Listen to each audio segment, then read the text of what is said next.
Ignition sequence starts. 6, 5, 4, 3, 2, 1, 0. Liftoff. We have a liftoff.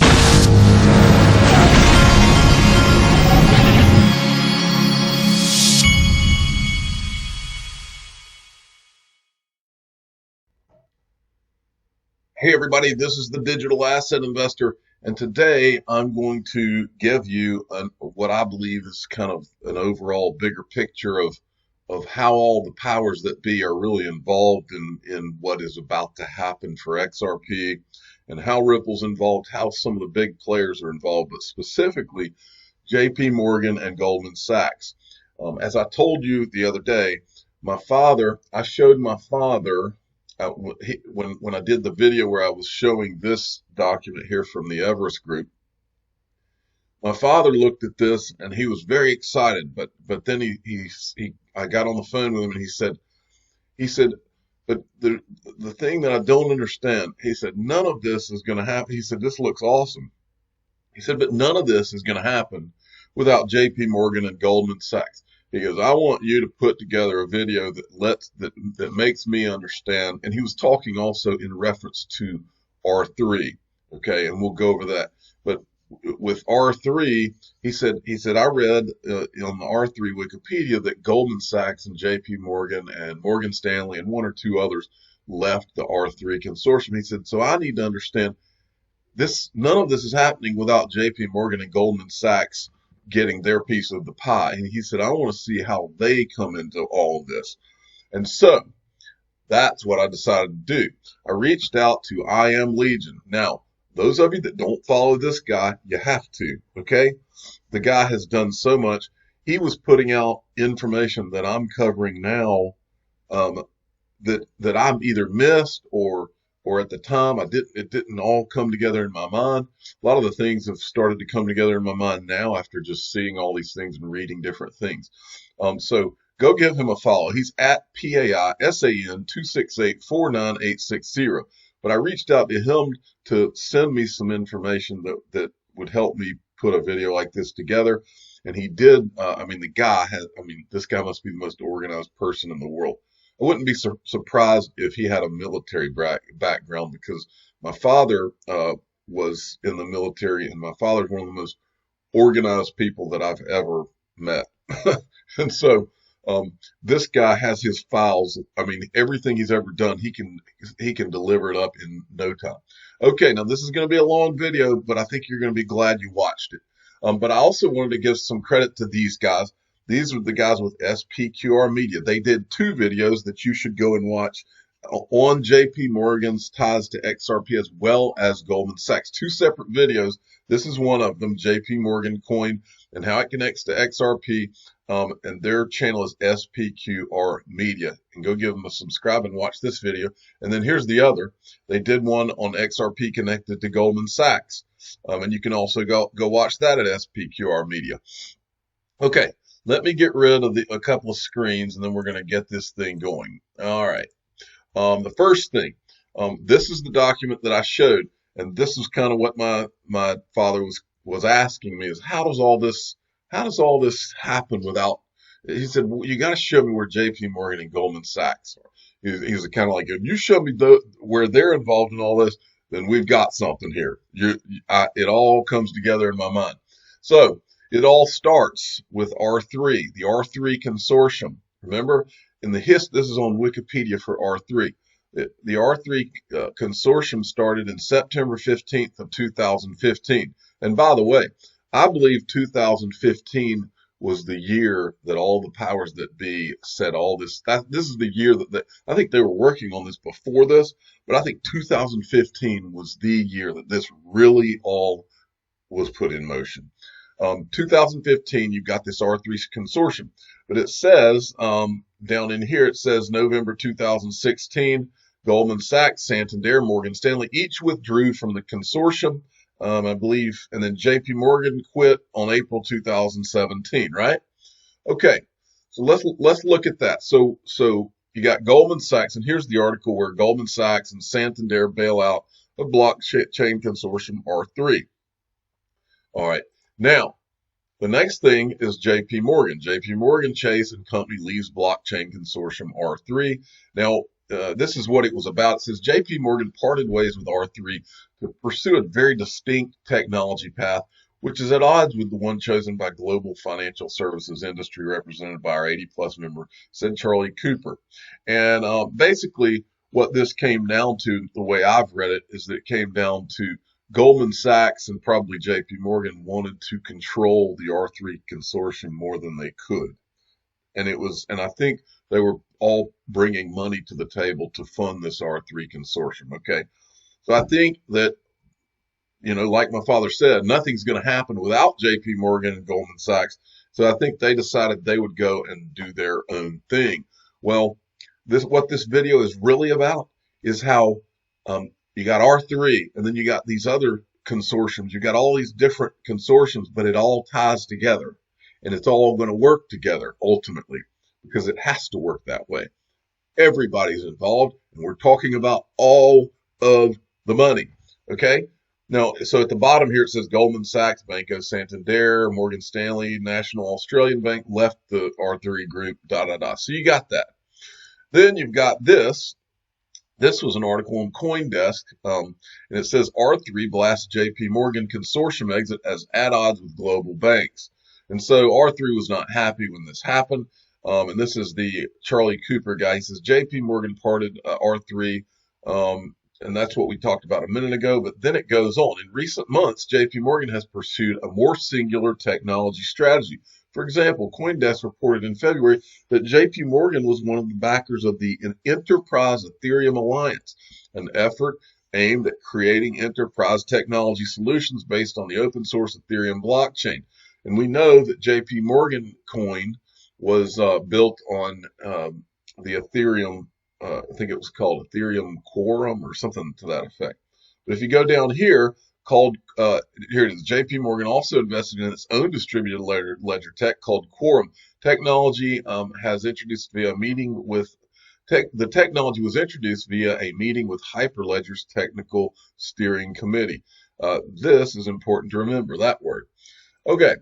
Now, what is the Enterprise Ethereum Alliance, which is what JP Morgan is a part of? Let's go down around in here. The Ethereum Alliance is a start. As its name denotes, the alliance is built to customize Ethereum for industry players.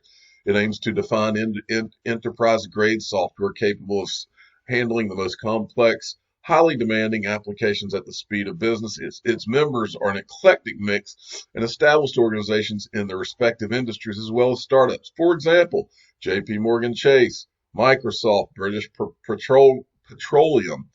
Now, one thing that's interesting, this is an Investopedia on what is the Ethereum Alliance. Well, if you look down here, they also, just by chance here, it says right here, the Ethereum Enterprise Alliance is headlined by stalwart companies from the finance and technology industries. In an earlier interview, Chris Larson, co-founder of Ripple, another cryptocurrency that targets the finance industry, said the rails on which the financial industry was built are not broken, but need to be upgraded for an era of hyper-connectivity. To that end, the alliance is focused on collaborating and changing those rails. All right, let's look at some of the members of the Ethereum, it's called the Enterprise Ethereum Alliance, okay? So as we go down through here, one of the members is Hyperledger. We've got Accenture, who's an investor in Ripple. That's Banco Santander is a member. As we keep going down, there's BBVA, BP Technologies. You'll see many, many companies that are important cogs in the wheel of all this. Ernst & Young is a member. As we go along, I'm just calling out some of the names that I recognize. JP Morgan Chase is a member. There's, let's see here, Microsoft. Remember, NTT Data Corporation. Remember, NTT, right? NTT is owned by Nippon, which is basically the Japanese government owns that. And that's where we got the document from Everest, because Everest is owned by NTT, right? Okay, that's important too. Let's see. I'm trying to make sure I call out Standard Chartered Bank, Securitize, which Ripple is an investor in. But anyway, you kind of see the picture here. All right. So next, enter the Hyperledger. Okay, Hyperledger. What is Hyperledger? Hyperledger is an open source collaborative effort created to advance cross-industry blockchain technologies. It is a global collaboration hosted by the Linux Foundation, including leaders in finance, banking, Internet of Things, supply chains, manufacturing. In other words, Hyperledger kind of sits atop, in my mind, all of these different consortiums, whether it's the Ethereum Alliance or R3, and I'll show you why. Why create Hyperledger? Not since the web itself has a technology promised broader and more fundamental revolution than blockchain technology. A blockchain is a peer-to-peer distributed ledger forged by consensus combined with a system, notice it says forged by consensus, not proof of work, with a system of smart contracts and other assistive technologies. Together, these can be used to build a new generation of transactional applications that establishes trust, accountability, and transparency at their core while streamlining business processes.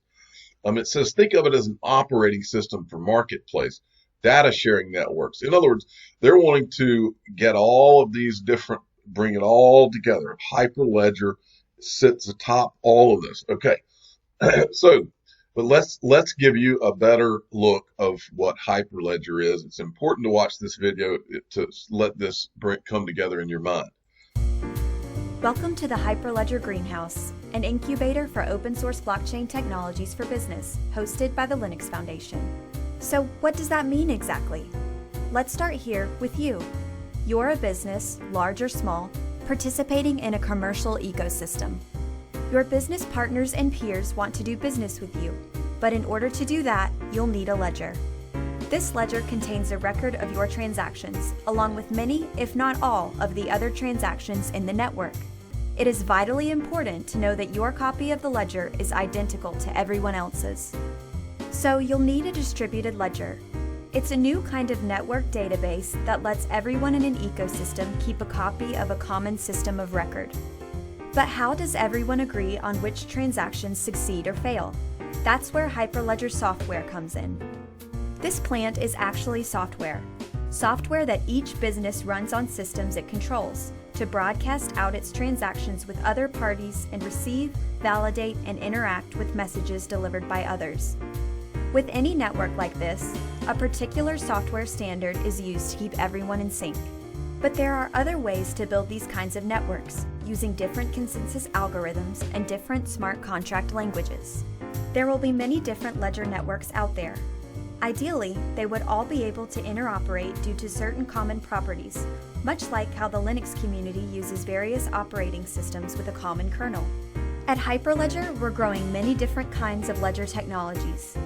Here, you'll find communities of software developers working together to propel open source blockchain frameworks and tools into the future to deployment and adoption.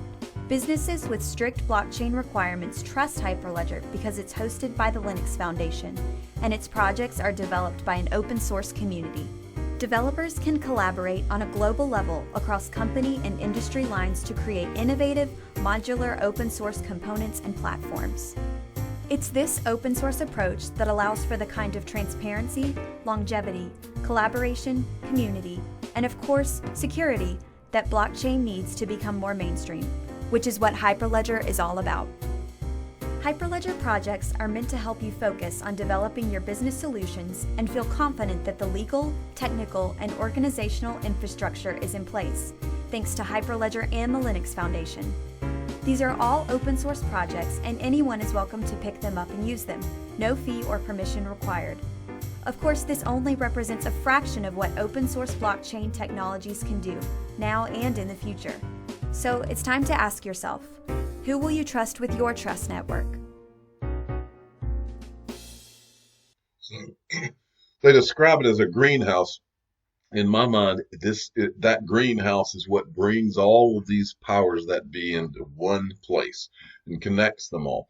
Okay, now it's also important to show you this. Okay, this is Hyperledger Fabric is intended as a foundation for developing applications or solutions with a modular architecture. Hyperledger Fabric allows components such as consensus, right, and membership services to plug and play. Its modular and versatile design satisfies a broad range of industry use cases. It offers a unique approach to consensus that enables performance at scale while preserving privacy. Now you need to see this video too. Greenhouse, an open source consortium for developing business blockchain technologies hosted by the Linux Foundation. Within the Greenhouse, diverse global communities collaboratively develop open source projects that uniquely approach enterprise blockchain challenges. These technologies can cross-pollinate and interoperate, just like how the communities driving the projects collaborate in an open and neutral environment.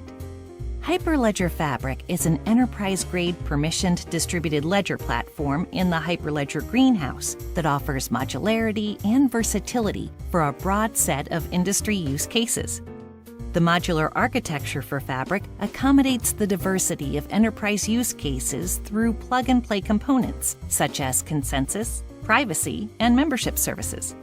One of the many compelling Fabric features is the enablement of a network of networks. Members of a network work together, but because businesses need some of their data to remain private, they often maintain separate relationships within their networks. Rather than an open, permissionless system, Fabric offers a modular, scalable, and secure platform that supports private transactions and confidential contracts. Fabric helps members manage confidential obligations to each other without first passing it through a central authority. That way, personal data isn't available to the entire network. If a member is not an agreed-upon party, the transaction shouldn't appear on their ledger. This architecture allows for solutions developed with Fabric to be adapted for any industry, thus ushering in a new era of trust, transparency, and accountability for businesses. Get started with Hyperledger Fabric today by downloading the source code, accessing the documentation, and joining our community from our website, hyperledger.org. Okay, so now we've got Hyperledger Fabric. Now let's see who the members of Hyperledger are. Well, you've got American Express, Accenture, who's an investor in Ripple. Oh, there's DTCC that we talk about all the time. There you got JP Morgan, Intel, IBM, all the big players are here, okay? Now, who else are members of Hyperledger? BBVA, I'm just going slow, just kind of picking some of these out. CME Group, who's also an investor in Ripple. Digital Asset, that's a one for you to remember because they're coming up. Who else would be a member of Hyperledger? Well, let's see. I think that as you go through here, you might recognize a couple of names. R3 is a member of Hyperledger, and Ripple is a member of Hyperledger. And Swift is a member of Hyperledger. So I think that maybe this is all starting to come together in your mind. Now, one thing that's not in that membership, one thing that you won't see here is Goldman Sachs. Now but you do see BNY Mellon is on here. This is another illustration of these are Hyperledger Foundation members. You got NTT Data. You've got Wells Fargo. Now Goldman Sachs, I believe out of their Wall Street arrogance, probably doesn't feel like they need to be on things like this. They're elite or whatever. Well, let me show you where Goldman Sachs does come into play here, okay? Because that's what my father's questioning. He goes, you got to link this to JP Morgan and Goldman Sachs, otherwise it makes no sense. Well, we just linked JP Morgan.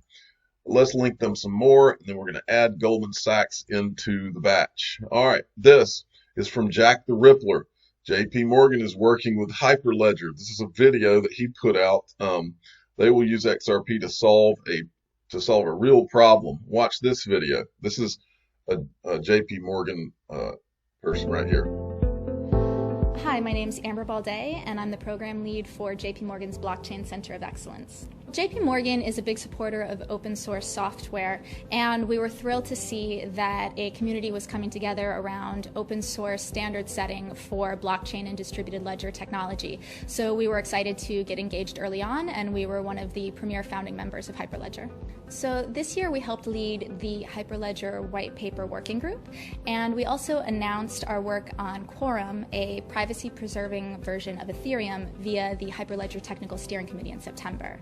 So going into 2017, we look forward to seeing how that work can be additive to the overall Hyperledger community. Blockchain technology is potentially transformative to the entirety of the Talking about financial plugging services in industry. JP Morgan's thing And as the into largest this overall investment bank community. in the world, JP Morgan is committed to shaping the future of the technology. The Hyperledger project allows us to understand the challenges, not just within finance, but across industry, to develop solutions and drive adoption of the technology across the globe. One of the interesting things in learning about cryptocurrency was about transfer of value. But within the larger financial services industry, a lot of what we do is to trade debt or the absence of value. So we've been doing a lot of work understanding use cases of how we can trade more interesting instruments, and that really requires us to use more complicated or complex sort of smart contracting languages or blockchain technology to facilitate more complex asset transfer. Trying to guess how blockchain technology is going to affect us in the next 20 years is kind of like standing in 1995 and trying to imagine mobile banking technology. It's really too early to tell, and I'm sure that the ultimate applications are things that we can't even imagine right now. So really what we're working on is understanding the core foundational principles that will drive the technology forward, especially the security and the concept of value itself, and then positioning ourselves to be flexible and future forward in how we design solutions to meet those needs. Okay, so that's from JP Morgan. Now let's talk back to Hyperledger. Okay, Hyperledger. This was sent to me by I Am Legion. Blythe Masters Digital Asset Holdings acquires Hyperledger and Bits of Proof. In March, let's see. In March, Bitcoin Magazine covered the digital economy startup Digital Asset Holdings, headed by financial superstar Blythe Masters, a former JP Morgan Chase and Company executive. Digital Asset Holdings, now Digital Asset Holdings LLC, announced two acquisitions. Bloomberg Business reports the company bought San Francisco-based Hyperledger. Okay, so Digital Asset Holdings bought Hyperledger, which sits at the top of connecting all of these different consortiums having to do with blockchain. All right, so let's look. This Blythe Masters, we need to look at her. This is from LinkedIn. This is Blythe Masters Experience, industry partner at Motive Partners. But if you go down, you keep going down, she's chairman of the board of directors of Hyperledger project. She was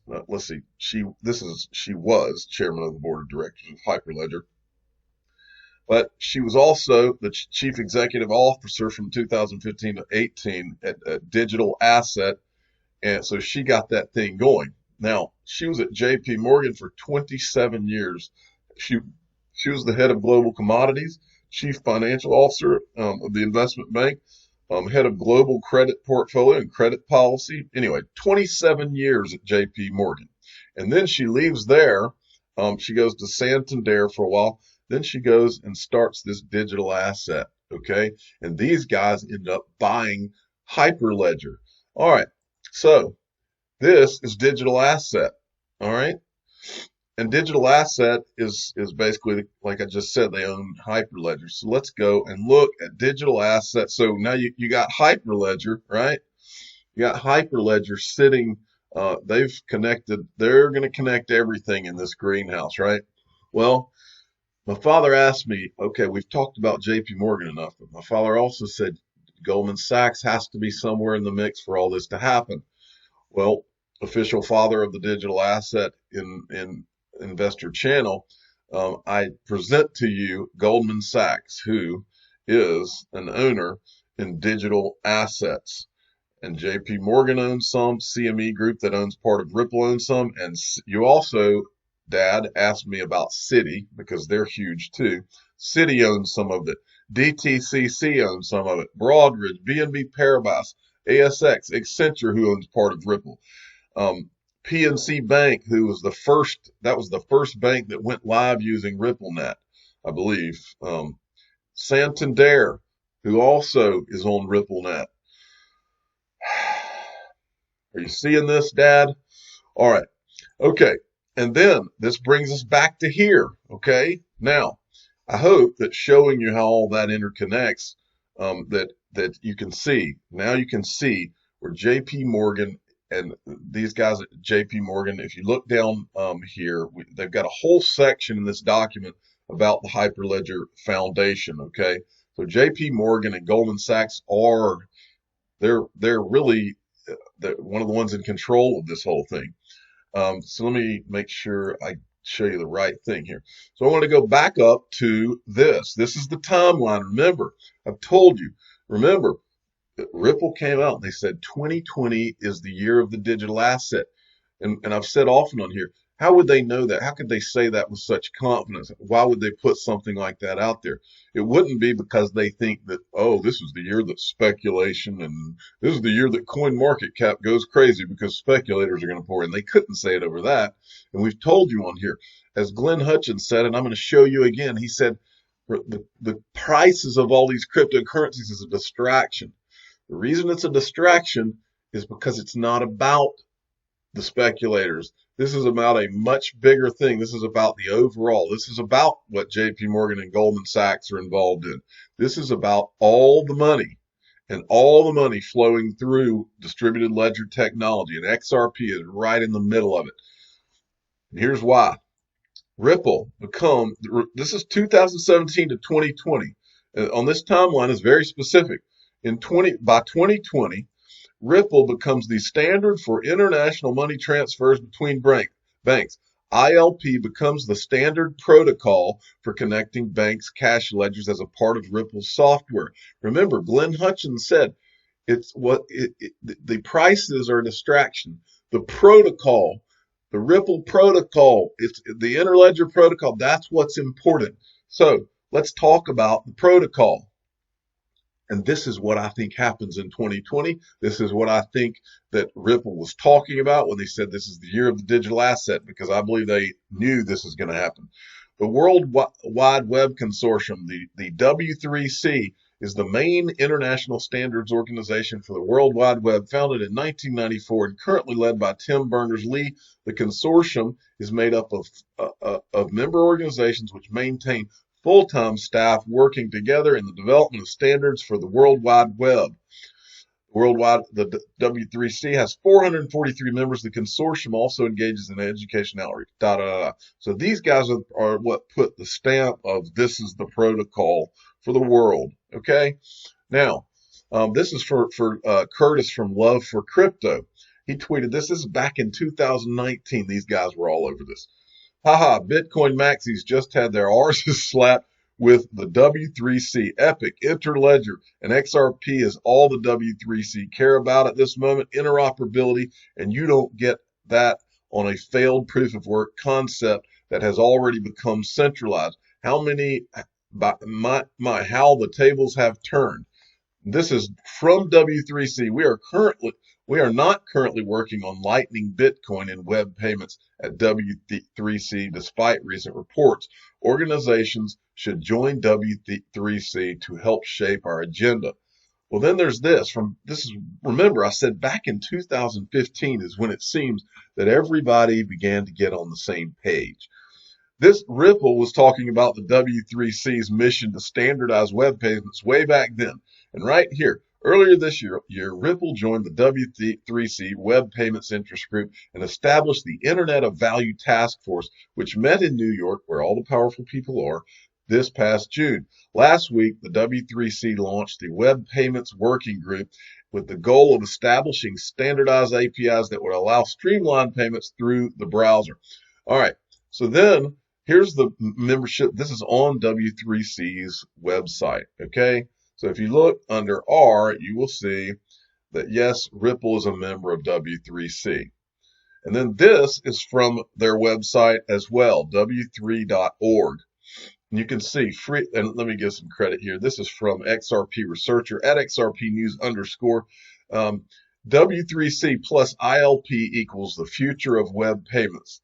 This is from their actual website. That is Ripple Networks Financial Institutions. It's right there in the middle of everything. And finally, I'll round out to what my point is. And this is what I think is about to happen. I think it's going to happen this year. Tony Valentino, the W3C are going to announce the Interledger Protocol standard implementation in the coming weeks. Interoperability is coming to the internet, the beginning of the internet of value. XRP is king. He is 1,000% right. This is where this is going. What happens to the value of XRP when an announcement like that happens? This is the reason I think Ripple has been able to be so confident at the beginning of the year. This is what it's all about. So, I want to finalize this video with two things. First, as I just showed you, it's in the protocol. The protocol is what's important. That's what Glenn Hutchins said. Now, look, from 2020. So this happens in 2020, by 2020, right? Then the next thing on the timeline, blockchain solutions for capital markets and trade finance emerge. R3 Corda, DAH, Fabric, think Hyperledger Fabric, etc. ILP Java becomes the interoperability standard for Hyperledger Foundation projects. Everybody's in the game, folks, including JP Morgan and Goldman Sachs. Remember, they bought Hyperledger, digital asset, bought Hyperledger. And who owns digital asset? Goldman Sachs, JP Morgan, and all the big boys. All right. And then on into 2025, 2030, this all becomes more and more a part of your life. But here's what I believe happens in terms of XRP price. I believe right here in 2020, it finally dawns on the average person out there what's happening. That's why I believe this starts to go absolutely nuts in this year, not next year. All right. And finally, this is Glenn Hutchins. Now, remember who Glenn Hutchins is. Glenn Hutchins is on the board at the Digital Currency Group. Digital Currency Group is probably one of the top 2 or 3 most connected companies in blockchain. These guys have their hands in everything, including Ripple. And here's what he said. This guy's sharp. And remember, this is also the same guy who was on stage with the SEC chairman and was literally almost making fun of the SEC chairman and telling him, this is already here, you better get on board. Crypto, another one of your interests, and, right. and you've kind of gotten into that, but we've just seen a huge meltdown over the past 12, 15 months. Are you still a believer? So if we'd been sitting here together in 2002, we probably were. You would have asked me, the internet. We've just seen this huge meltdown in the last 12 to 15 months. Are you still a believer? Right? Yep. And so the answer is yes. Now the digital currency solution is the most important technological advance I've seen since the internet. It has the capacity to do lots more, but it certainly has the capacity to enable us to move anything of value around the world at the speed of light at no cost. It has 3 components. It has a token of value, which is called the Bitcoin. It has an accounting mechanism, which is called the blockchain. But the most important piece, which is one that people aren't focusing on, is the protocol. The underlying protocol by which we agree to conduct these transactions. So you use a series of protocols every day, and you don't even think about them. You don't think about the internet protocol. You don't think about the simple mail technology protocol. You don't think about the file transfer protocol. You don't think about the high text translation protocol. I can go through them, right? You just make use of the technology, and the protocols make it work. The people who really understand what's going on with digital currencies understand that putting these protocols in place, the blockchain protocol, the Ethereum protocol, the Ripple protocol, and then enabling those protocols to cause transactions to occur. And then those transactions can be defined very broadly as not just moving things of value, but anything that's got an information content, is extraordinarily transformative. The focus on the value of the token is distracting and uninformative. And I believe that what he means there when he says it's distracting, I believe what he really means is that it's small potatoes in the scheme of things. Because when all this is switched on and we're actually talking about protocols and all this is actually interconnected and it begins happening, the flows of liquidity that are going to be going through all of this that will affect certain winners in this space, including XRP, will be astounding. Now, I want to finish by showing you the final slide and reminding you of one thing. It all ties together. And we're not talking about some of the money, folks, and focus in right here. We're not talking about some of the money. We're talking about all of the money. I'm the digital asset investor. I'm not an investment advisor. This is for entertainment purposes only. Please subscribe, hit the like button, tell your friends and family that this game is about all of the money. Thank you for listening.